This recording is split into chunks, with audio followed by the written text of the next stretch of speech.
Saudações, meus jovens amigos, tudo bem com vocês? Sou o César do canal Helena Mundi e essa semana recebi alguns e-mails e mensagens de pessoas pedindo um especial sobre a misteriosa Lilith, que dizem ser a primeira mulher de Adão. Então trago para vocês hoje um resumo do que ela foi e o que ela representou. Mas antes da gente começar, já deixe seu like logo no começo do vídeo para não esquecer. E também peço ajuda para vocês que compartilhem esse vídeo para a gente poder ir mais longe com o canal. Então senta aí que vamos conhecer esse caso, indo agora direto aos fatos.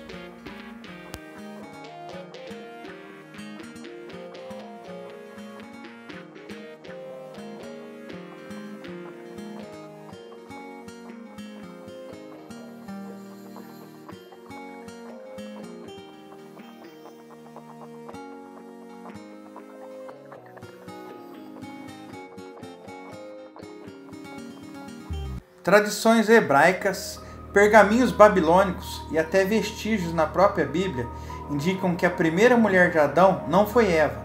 No primeiro capítulo do livro do Gênesis, que faz parte do Torá e da Bíblia, Deus cria o homem e a mulher à sua imagem e semelhança. Mas logo, no capítulo seguinte, somente Adão é mencionado.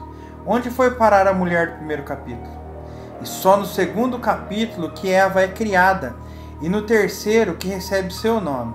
Essa inconsistência sugere que parte do texto tenha sido editada ou removida. Por 4.000 anos, Lilith vagou pela terra, figurando nas imaginações míticas de escritores, artistas e poetas. Suas origens sombrias estão na demologia babilônica, onde amuletos e encantamentos eram usados para combater os poderes sinistros desse espírito alado que atacava mulheres grávidas e bebês. Lilith migrou para o mundo dos antigos hititas, egípcios, israelitas e gregos. Ela faz uma aparição solitária na Bíblia, como um demônio do deserto rejeitado pelo profeta Isaías. Na Idade Média, ela reapareceu em fontes judaicas, como a terrível primeira esposa de Adão. No Renascimento, Michelangelo retratou Lilith como uma meia-mulher, meio serpente enrolada em torno da árvore do conhecimento. Mais tarde, sua beleza cativara o poeta inglês Dante Gabriel Rossetti. Seu cabelo encantado, escreveu ele, foi o primeiro ouro. O romancista irlandês James Joyce o classificou como patrona dos abortos. E as feministas modernas celebram sua luta corajosa pela independência de Adão. Seu nome aparece como o título de uma revista de mulheres judias e um programa nacional de alfabetização. Um festival anual de música que doa seus lucros para abrigos de mulheres e institutos de pesquisa de câncer de mama é chamado de Feira de Lilith. Na maioria das manifestações do seu mito, Lilith representa o caos, a sedução e a impiedade. No entanto, em todos seus disfarces, Lilith lançou um feitiço sobre a humanidade. O antigo nome Lilith deriva de uma palavra suméria para demônio feminino, ou espírito do vento, o Lilito, e o relacionado Ardate, Lili ou Lilito.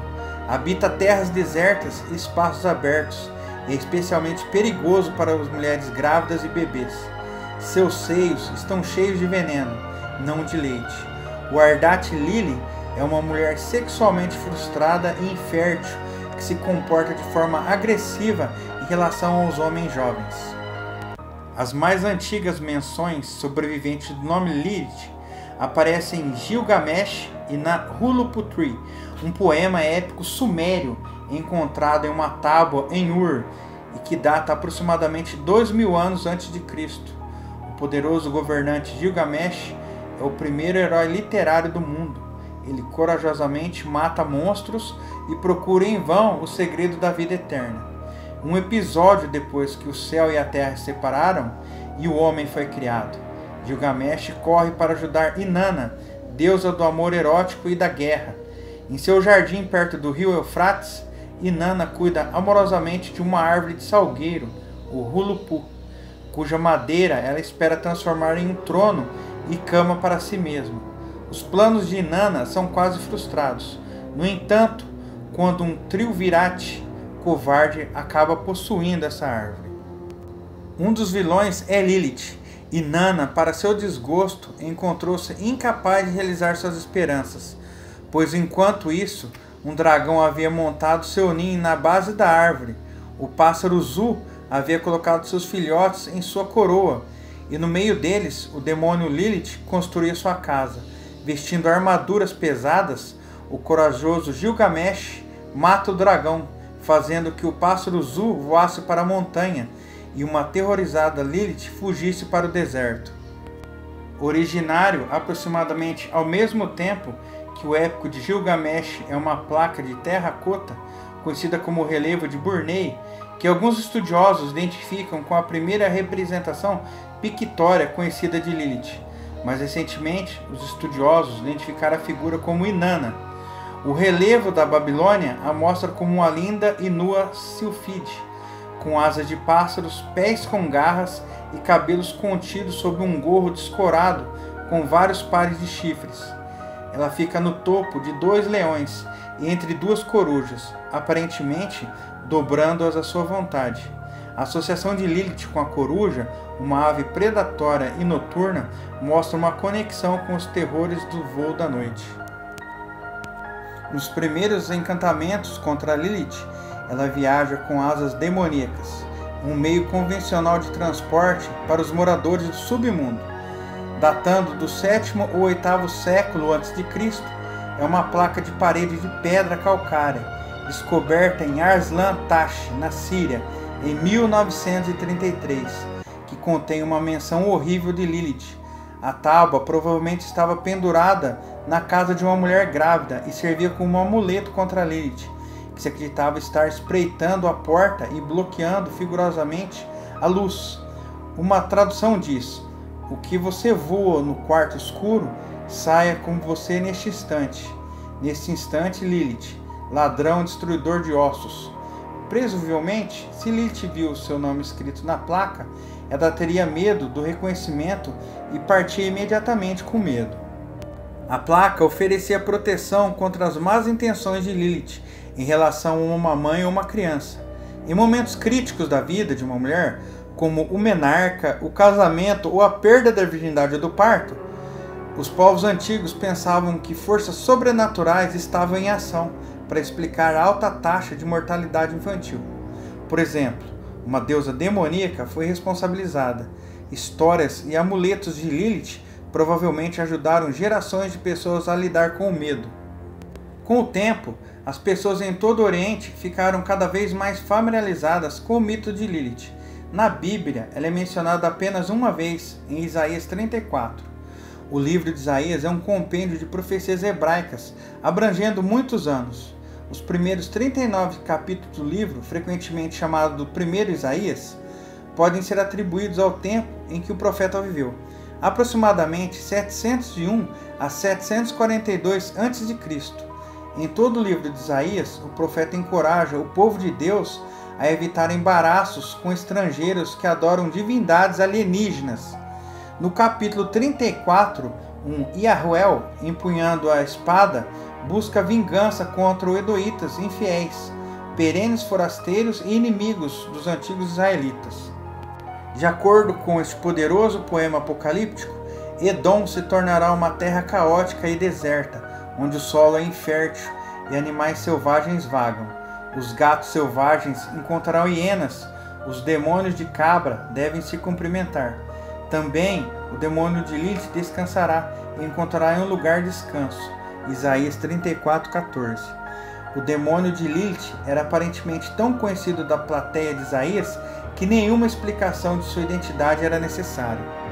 A passagem de Isaías carece muito de detalhes em descrever Lilith, mas a localiza em lugares desolados.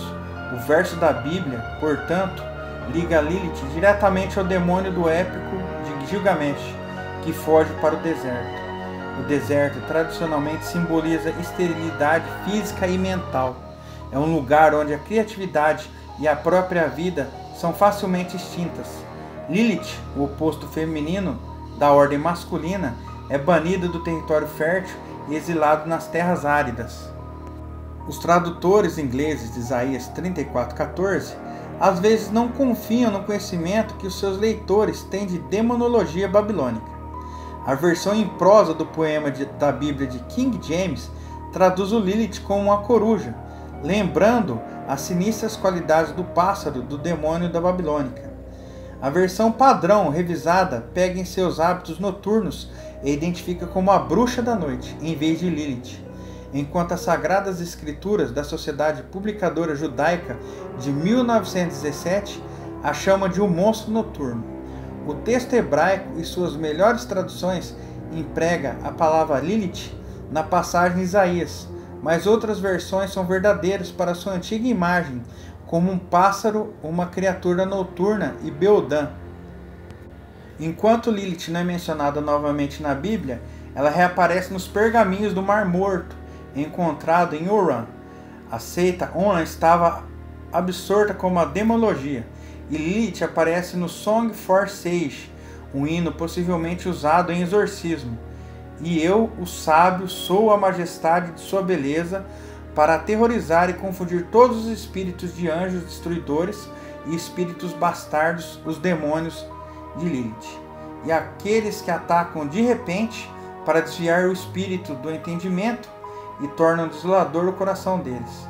A comunidade Oran estava certamente familiarizada com a passagem Isaías, e a caracterização incompleta da Bíblia de Lilith é ecoada por este mar morto litúrgico.